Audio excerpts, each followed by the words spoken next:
Hello friends, welcome back to my channel. আজকে আমরা এই ভিডিওর মাধ্যমে দেখে নেব নাগরিকত্ব নিয়ে খুবই খুশির খবর চলে এসেছে। আর কোনো চিন্তা নেই, হিন্দুদের ভারতবর্ষে থাকার অধিকার রয়েছে, এইমাত্র জানিয়ে দিলেন সুকান্ত মজুমদার। তো এই নাগরিকত্ব আইন নিয়ে কি খুশির খবর উঠেছে, আর কোনো চিন্তা নেই কেন, বা হিন্দুদের ভারতবর্ষে থাকার অধিকার কেন রয়েছে, কেন এরকম মন্তব্য বা বক্তব্য করা হয়েছে, এই যে যাবতীয় তথ্য বা এই যে সুকান্ত মজুমদার এমন বক্তব্য করলেন, কোন পরিপ্রেক্ষিতে এই কথা বললেন, কেনই বা এগুলো বলা হয়েছে, সমস্ত কিছুই কিন্তু আজকে আমরা এই ভিডিওর মাধ্যমে দেখে নেব। তো চলুন বেশি দেরি না করে ভিডিওটা শুরু করা যাক। তো দেখুন, আপনাদের সামনে আমি একটা আর্টিকেল খুলে রেখেছি, যেখানে পরিষ্কারভাবে বলা হয়েছে যে জাল পাসপোর্ট চক্রে মঙ্গলবার প্রথম কোনো ভারতীয় পাসপোর্টধারী বাংলাদেশিকে গ্রেপ্তার করে পুলিশ। অর্থাৎ এই প্রথম কোনো বাংলাদেশি যে কিন্তু ভারতীয় পাসপোর্ট বানিয়ে নিয়েছে, তেমন এক ব্যক্তিকে গ্রেপ্তার করে। ঘটনাচক্রে সে আবার হিন্দু। ধৃত পলাশ বিশ্বাস মধ্যম গ্রামের গঙ্গানগরে ভাড়া বাড়িতে থাকতো বলে জানা গিয়েছে। ধৃত পলাশ বিশ্বাসকে ভারতীয় নাগরিকত্ব দেওয়ার আশ্বাস দিলেন কেন্দ্রীয় শিক্ষা প্রতিমন্ত্রী সুকান্ত মজুমদার।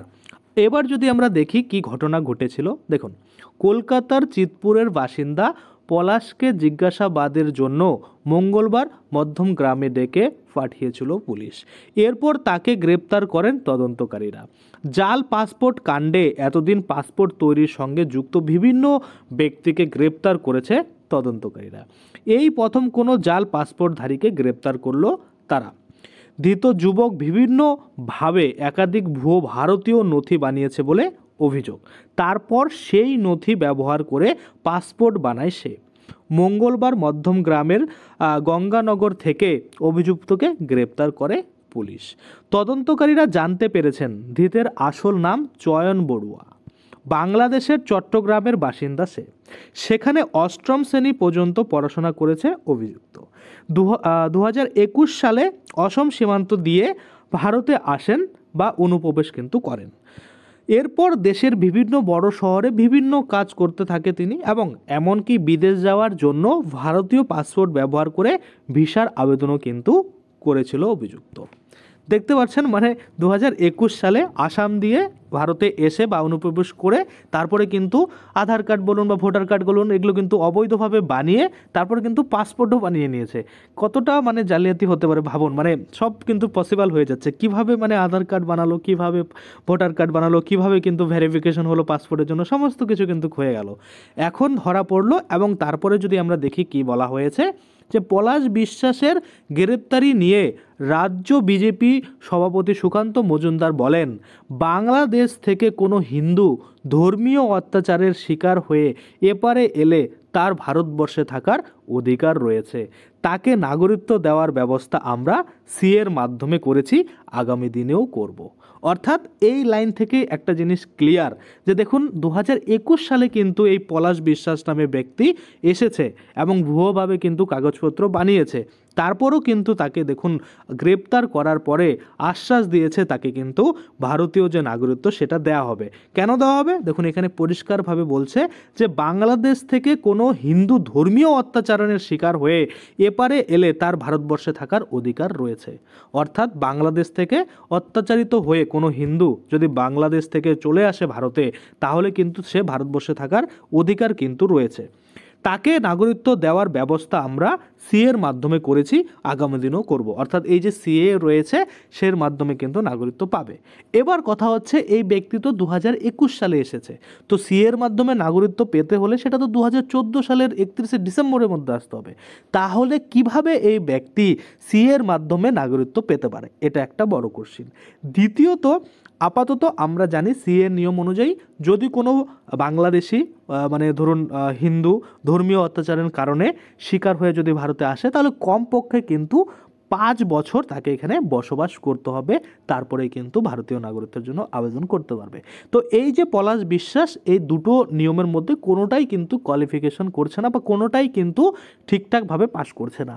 তো সেক্ষেত্রে সুকান্ত মজুমদারের যে এই বক্তব্য, বা রাজ্য বিজেপি সভাপতি সুকান্ত মজুমদার বলেন এই যে এই কথা, যে সিএর মাধ্যমে কিন্তু তাকে নাগরিকত্ব দেওয়ার ব্যবস্থা করবে, বা সিএর মাধ্যমে আগামী দিনেও কিন্তু যারা বাংলাদেশের হিন্দু রয়েছে তারা কিন্তু নাগরিকত্ব পাবে।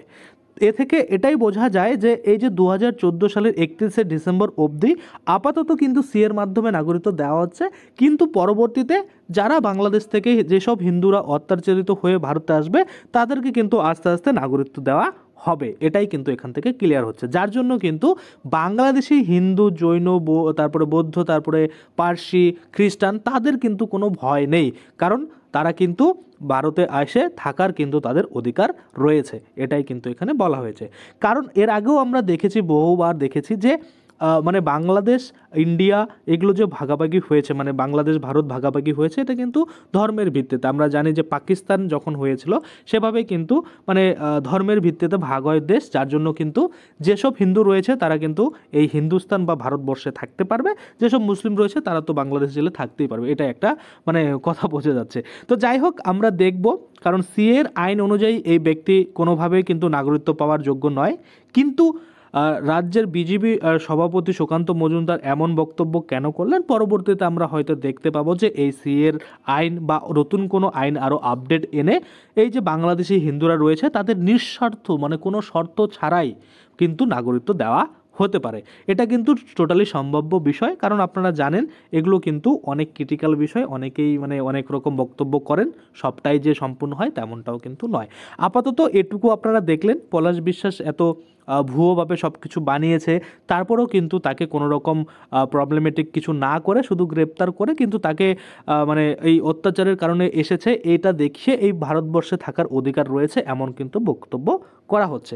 তো এ থেকে আপনারা বুঝতে পারছেন যে যারা বাংলাদেশি হিন্দু রয়েছে বা আরও যে চারটে টোটাল কিন্তু পাঁচটা যে সম্প্রদায়ের কথা বলা হয়েছে তারা কিন্তু অবশ্যই ভারতে এসে থাকার তাদের যে অধিকার সেটা কিন্তু রয়েছে। আশা করি আপনারা বুঝতে পারছেন। আজকের জন্য ভিডিওটা এখানেই শেষ করব। যদি ভিডিওটা ভালো লাগে অবশ্যই একটা লাইক করে দেবেন। যদি আমার চ্যানেলে প্রথমবার ভিজিট করে থাকেন, নিচে একটা রেড কালার সাবস্ক্রাইব বাটন দেখবেন, ওখানে ক্লিক করে সাবস্ক্রাইব করতে পারেন। আর সাথে যে বেল আইকনটা রয়েছে ওখানে ক্লিক করে বেল আইকনটাকে এনেবল করে দেবেন। তাতে করে কী হবে, যখনই আমি এই ধরনের কোনো ভিডিও বানাবো সেটার যে নোটিফিকেশান সেটা কিন্তু আপনার কাছে পৌঁছে যাবে। ধন্যবাদ।